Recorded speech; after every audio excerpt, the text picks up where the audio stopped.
வணக்கம். மோகன் Sharma's celebrity kitchen இந்த புரோகிராம்ல மறுபடியும் சந்திக்கிறோம். இன்னைக்கு நான் உங்களுக்காக ரொம்ப ஒரு ஸ்பெஷல் ஐட்டம். இது ஹோட்டல்லாம் செய்யறதில்ல, சில வீடுகள்ல செய்யறாங்க. சம்பா ரவை பாயசம். ரொம்ப ஸ்வீட் ஐட்டம். ஓகே,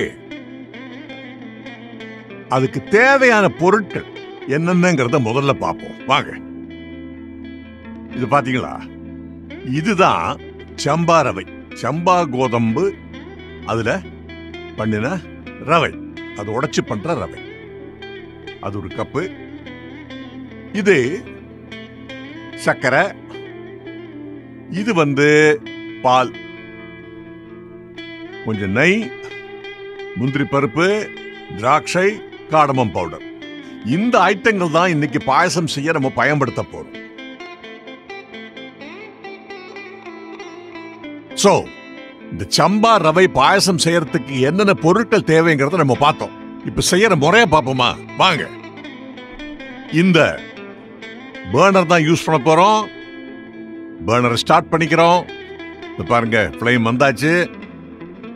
ஃப்ளேம் மேல பாத்திரத்தை வைக்கிறோம், மூடிய அப்புறப்படுத்துறோம். முதல்ல இந்த பாத்திரத்துல நம்ம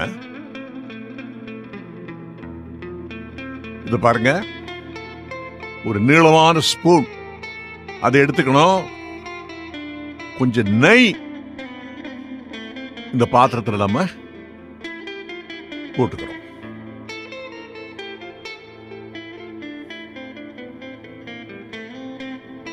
இந்த நெய் அப்படியே உருகிற நேரத்துல இதுல நம்ம இந்த ரவை இருக்கு பாருங்க, சம்பா ரவை ரெடி பண்ணி வச்சிருக்கோமே, அத இதுல நம்ம போட்டுக்கணும். அப்படியே ஸ்லோவா அதை ஃப்ரை பண்ணிக்கிறோம். ஏன்னா அப்பதான் உங்களுக்கு பாயசத்துல அந்த நெய் மனம் கிடைக்கும். சில வீடுகள்ல அப்படியே ரவையிலேயே செஞ்சிருவாங்க. ஆனா நீங்க இப்படி செஞ்சு பாருங்க, இதுக்கு ஒரு தனி ஃபிளேவர் கிடைக்கும். பாருங்க, இந்த ரவை அப்படியே ஸ்லைட்டா செவக்கிற நேரத்துல இதுல இந்த பாலை ஊத்திக்கிறோம். பாருங்க,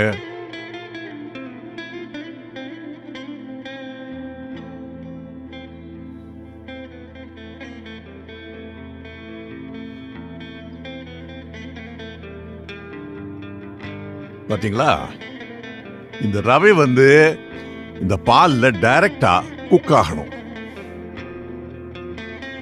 அதோட பர்பஸே அதுதான்.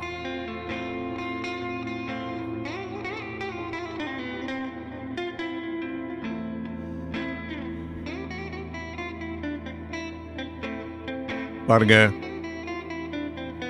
நல்லா ஒரு 10 நிமிஷம் அப்படியே குக் பண்ண விட்டோம்னா அதோட கலரே பாருங்க, பியூட்டிஃபுல், ஒரு லைட் பிரவுன் கலர் குக் ஆயாச்சு.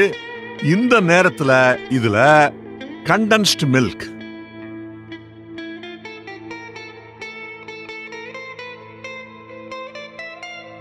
ஒரு கப்பு கண்டென்ஸ் மில்க் நம்ம எப்பவுமே வச்சுக்கணும். பாயசம் செய்யும் போது அதை சேர்த்துக்கணும்.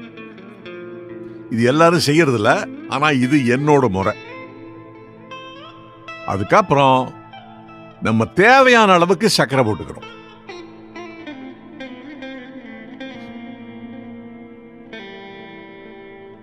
Some people want it more, some people want it less. கடைசியில இந்த காடமம் பவுடர், ஏலக்காய் தூள், அதையும் அதுல போட்டுக்கிறோம். நல்லா கலரி விடுறோம். பாருங்க,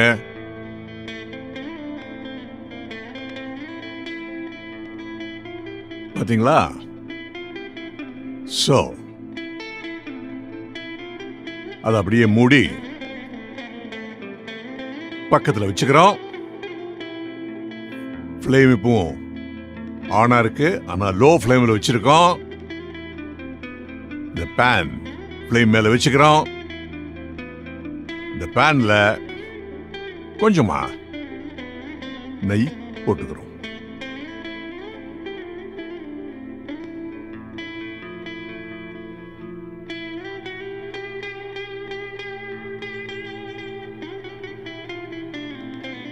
அப்படியே ஒரு 10-15 செகண்ட்ஸுக்குள்ள நெய் அப்படியே உருகிடும்.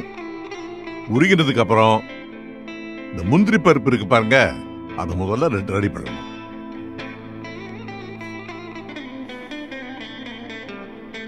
அப்படியே ஸ்லைட்டா ஃப்ரை பண்ணீங்கன்னா ஒரு 20-30 செகண்ட்லயே முந்திரி பருப்பு ரெடி ஆயிடும்.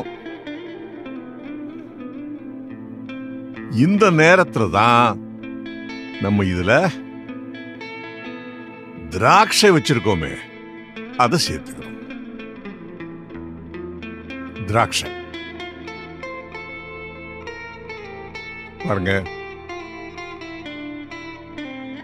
நெய் நல்லா சூடா இருக்கிறதுனால திராட்சை சேர்த்ததுமே ஒரு 10 செகண்ட்லயே அந்த திராட்சை வந்து ரெடி ஆயிடும்.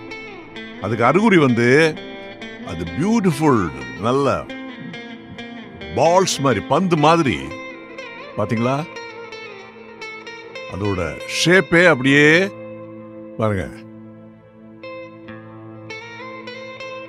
ஒரு சின்ன பால் மாதிரி அது ஷேப்ல வரும். இப்போ நம்ம ரெடி, திராட்சை முந்திரி பருப்பு ரெடி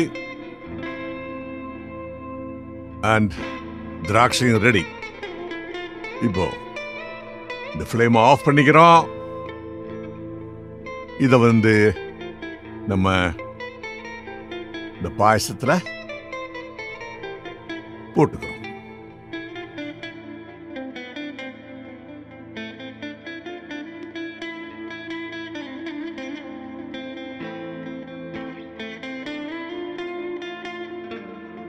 பாத்தீங்களா? சோ நம்ம டுடேஸ் ப்ரிப்பரேஷன் சம்பா ரவை பாயசம் ரெடி டு சர்வ். ஓகே, சம்பா ரவை பாயசம் எப்படி செய்யறதுங்கிறத பார்த்தோம். இப்படி செய்யுங்க. அப்புறம் உங்க அபிப்பிராயங்கள், வியூஸ், நீங்க இதை பத்தி என்ன நினைக்கிறீங்க எனக்கு எழுதுங்க. மோகன் சர்மா செலிபிரிட்டி கிச்சன் @gmail.com இந்த இமெயில் ஐடியில. ஓகே, நம்ம மறுபடியும் சந்திப்போமா? ஜெய் ஹிந்த், வந்தே மாதரம்.